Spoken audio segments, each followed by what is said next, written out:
Hey guys, what's up? It's Rygar the Destroyer, and today we are going to be taking a look at Ody Mandrell with Pit Droid from the Phantom Menace line. Now, as always, if you like this video and want to see more, go ahead and hit the subscribe button. It's free, and it really helps out the channel. So anyway, let's go ahead and take a look at these guys' package. Here it is, and if it'll focus, as you can see here, it's pretty standard for the Phantom Menace lineup. It does have an image of Ody here on the front, and whenever you flip it over onto the back, it's got a whole bunch of text about the ComTech reader. We won't be covering that in this video, but it is kind of an interesting product just because it's mostly an enormous failure.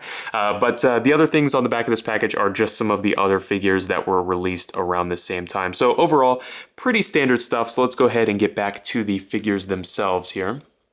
We'll start off with Ody.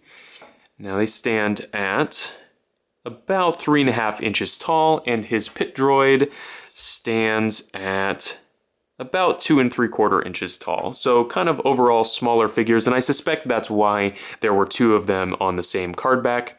Now Ody comes with a couple accessories, and the first one's already on this figure here, and it's his little, I guess it's like a helmet or something, goggle set. And that kind of slips off the figure to reveal his face. And then, honestly, this fits on there so well. I didn't realize initially that it was a separate piece, but it does really fit on this figure well, and it stays on nice despite having kind of an unusual design.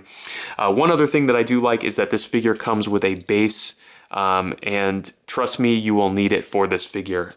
These feet are so small, it is almost impossible to get this figure to stand up on his own. So I am glad that it did come with this base.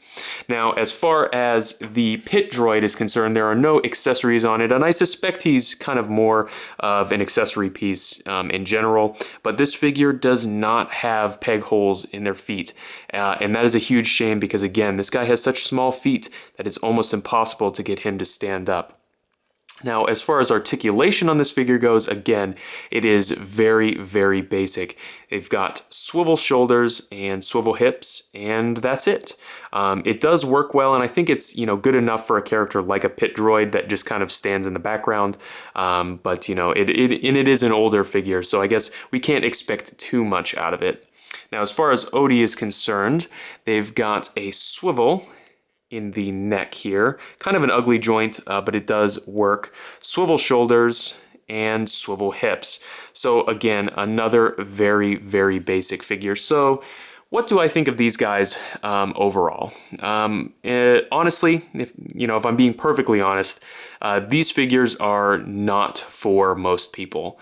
They're of an unusual background character, basically, that's hardly in the movie at all, and they're not particularly great figures in their own right.